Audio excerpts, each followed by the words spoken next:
Hello, I am Greg Robinson, the publisher of the Brentwood Press and Publishing Company. We're here today to do our first live one-on-one interview. Let's give it a go. We're here today with the developers' sons of the proposed project for the Vineyards at Deer Creek. We have with us today Mr. Matt Beinke, who is the son of Steve Beinke, and the developers of the Blackhawk area, Danville, San Ramon, and other areas. We also have with us today Mr. Bob Nunn, the son of Ron Nunn from the Nunn Farms, also developers of much of the west and south side of Brentwood. Matt, let's go ahead and start with you. Why don't you tell us a little bit about some of the projects that your family has worked on over the years? So my family, Steve Beinke and Ken Baring, came out from Florida in the 70s to develop the Blackhawk Country Club, which ultimately led to Canyon Lakes Country Club in San Ramon. And then around the mid-'80s, we got introduced through the Canyon Lakes project to the Nunn family as Brentwood was looking to expand. Ron and Bob and their family had property that was in the future planning visions of the city. And we partnered up around 87, 88 and started with Apple Hill, Somerset, and moved on to the Vineyards at Marsh Creek, which became Trilogy and Vista Dorado. And so here we are, 32 years later. Fantastic, great. Bob, I understand your family's been here for a very long time, and you're like the fifth generation Brentwoodian here. What are some of the projects that your family has been involved with here in Brentwood over the years? Well, mainly our development opportunities have been with our partner Blackhawk. We started in the late 80s.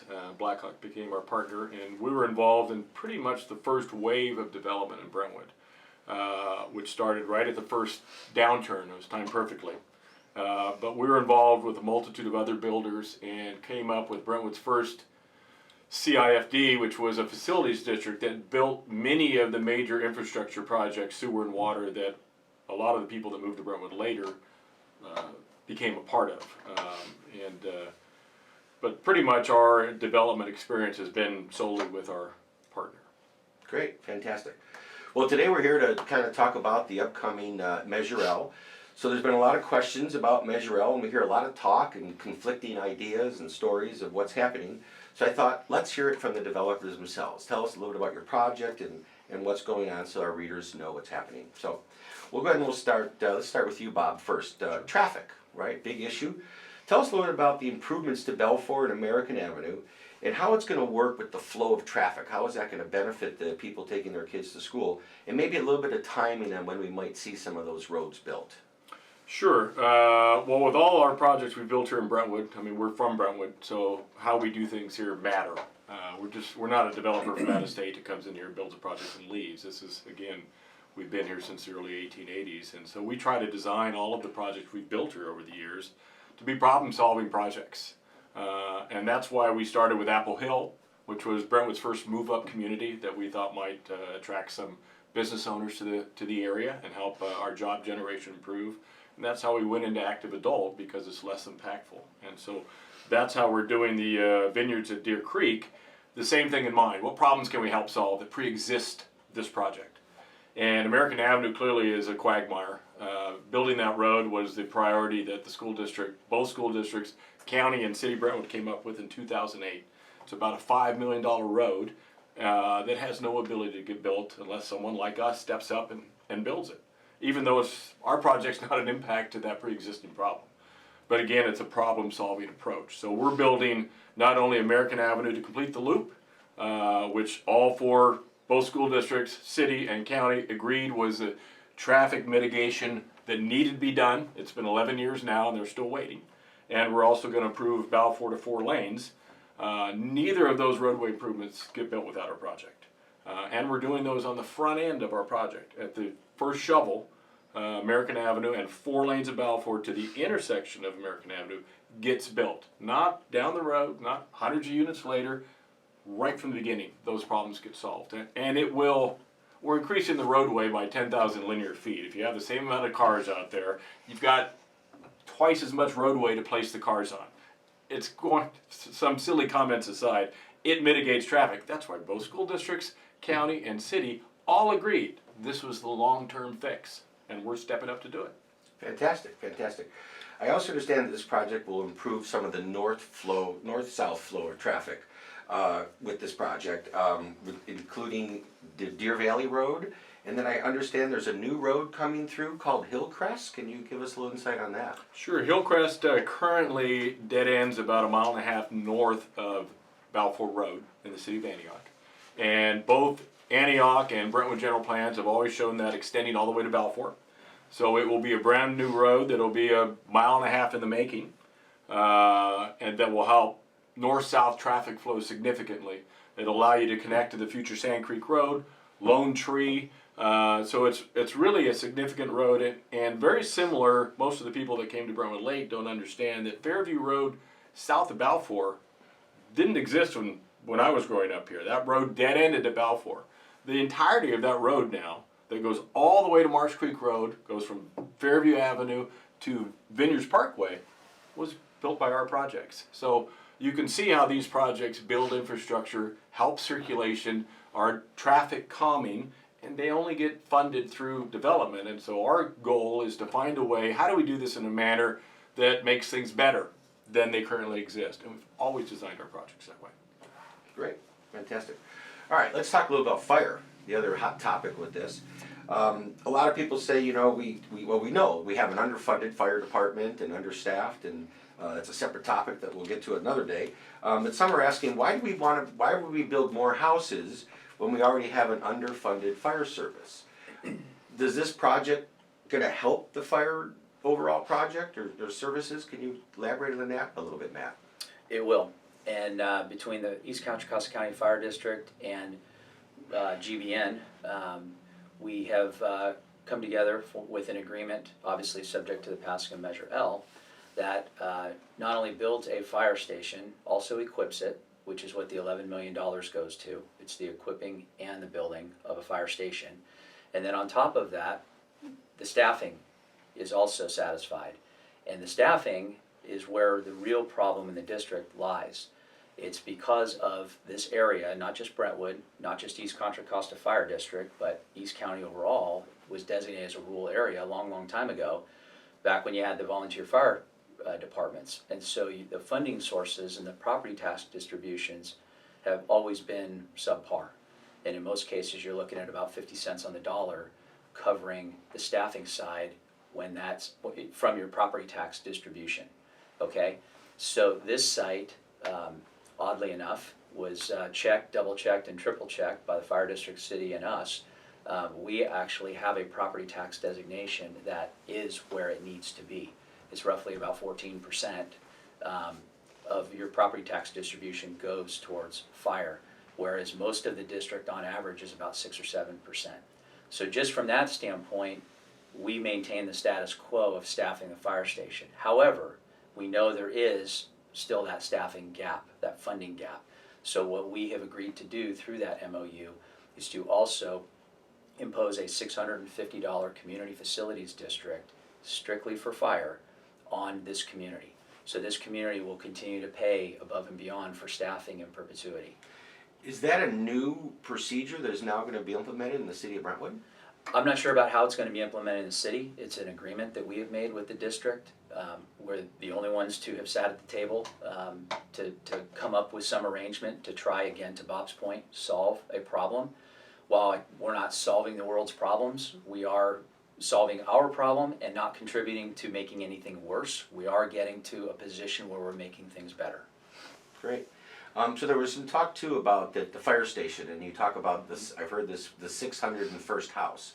Can you elaborate a little bit more on that? What that means and with timing on this fire station? Yeah. So when we were doing the agreement, we had to figure out the timing of when that would trigger the station.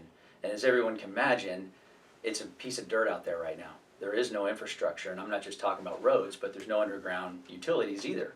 So we need enough time to be able to build enough units, get enough roadway and enough infrastructure to actually create the site that we can build the fire station. So we gave basically an outside date of the 601st permit because we believe that's right around the end of phase 1, start of phase 2.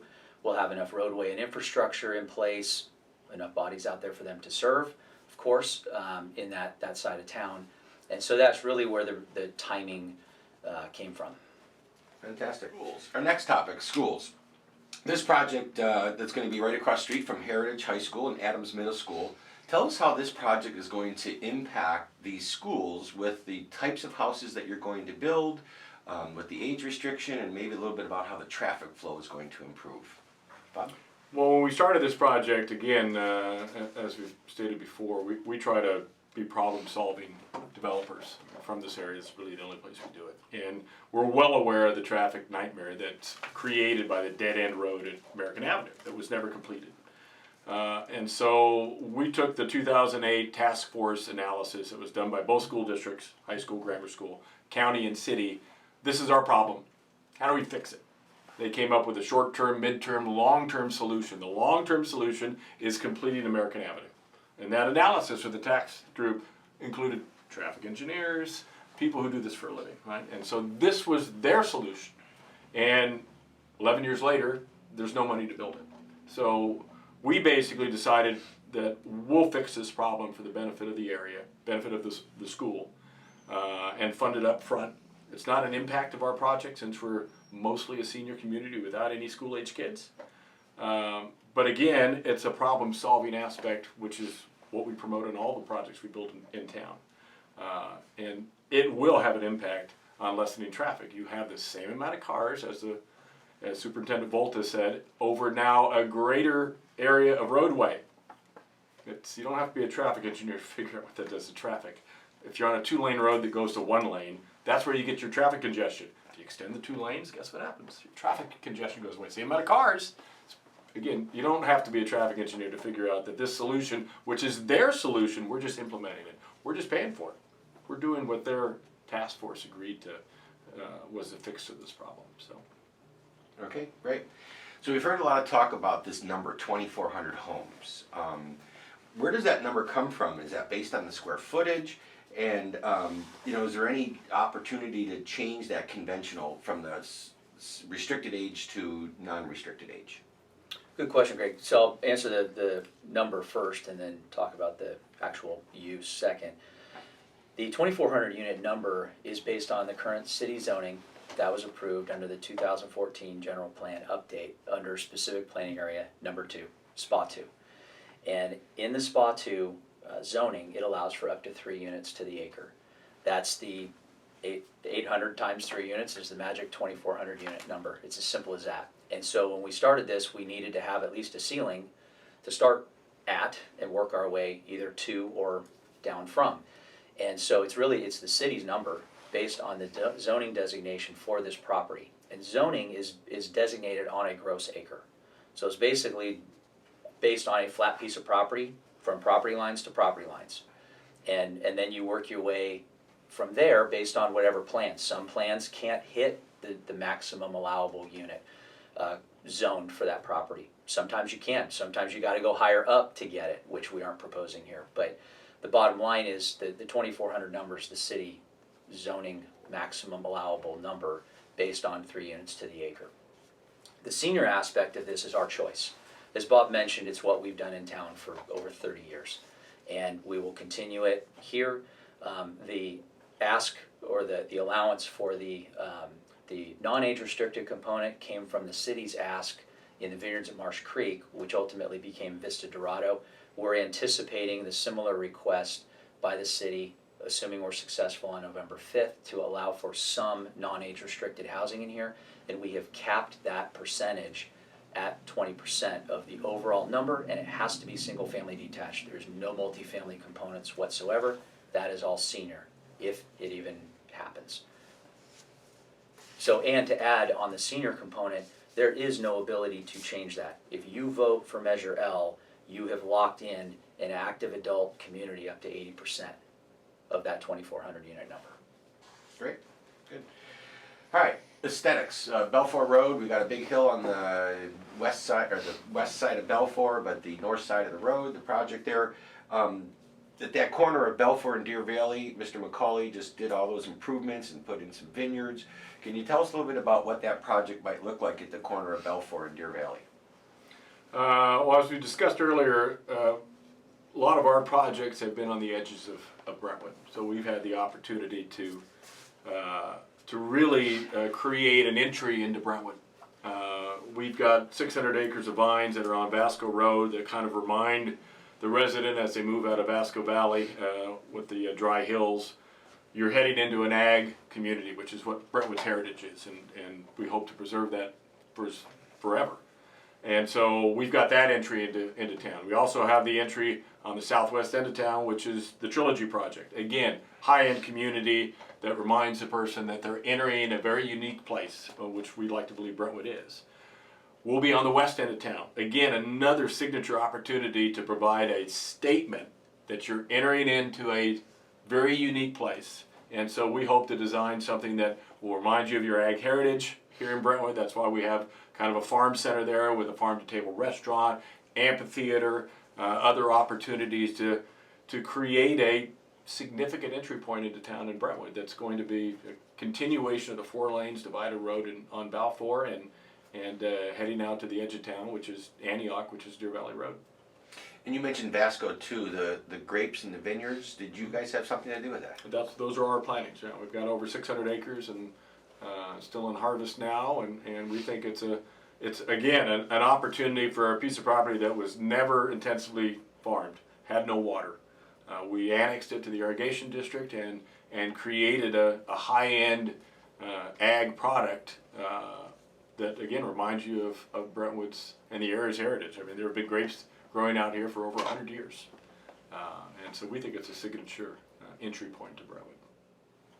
All right, let's wrap up here. Let's talk about the timing. Should Measure L pass in November? When can we expect to see that first tractor out there in the dirt, moving dirt and building American Avenue? Maybe some timing about when the first house would be built, and you guys referenced to the 601st house for a fire station and the completion of Hillcrest. I know these are overall 20-year project. Can you give us an idea of when some of those milestones might be hit? Sure. So assume success on November 5th, we will go through a planning process just like any other project in town. What Measure L does is provide the rule book so that we can make that application, okay? So having said that, we still have to go in for a tentative map, an environmental document, which will probably be an environmental impact report, development agreement, and the city will still impose conditions of approval on us. We still have to go to LAFCO to be actually annexed into the city as well. So that process in and of itself, between the LAFCO hearings, Planning Commission, City Council hearings, that is a typical 18 to 24 month process. So then beyond that, then we come back in to the city with a final map and construction drawings for approval. Then we can actually turn a shovel. So we're looking at probably, conservatively, 3 years before we could even be in a position to turn a shovel, just because we're at the mercy of the process. Measure L does not rubber stamp a project. We still have to go through a planning process, public planning process, and be at the mercy of that process. So having said that, once we can break ground, those improvements will begin immediately, American Avenue and Balfour, and it will be a phased in build out of the community. So in terms of both the Hillcrest connection from Antioch to Balfour Road will be phased in, and that's why we also came up with a number with the fire district of that 601st unit.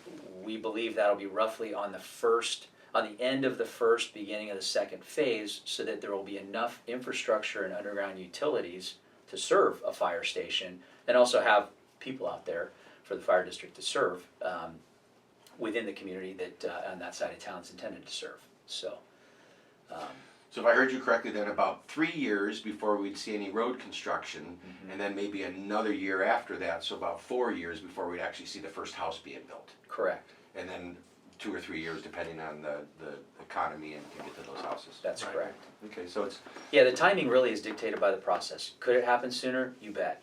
But we're trying to go in based on past history and experience in town and what that process really entails.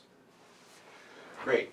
Well, thank you guys both very much, Matt and Bob, for being here today and spending some time with us so our viewers can have a little more information on what's happening with this project. If they want to get some more information, how do they get a hold of you guys? Who should they go to? You got a website? Yeah, anybody looking for information, the best way is to go to the website, www.yesonlforbrentwood.org. And that has the specific plan, it has the initiative language, and all the information that anybody should need. So please go, Great, fantastic. get informed. Well, thank you again both very much, and thank you all for taking some time today to learn a little bit more about the Blackhawk Nunn Development Project and the project at the Vineyards of Deer Creek, all pending on Measure L. Thank you very much. Again, this is Greg from thepress.net.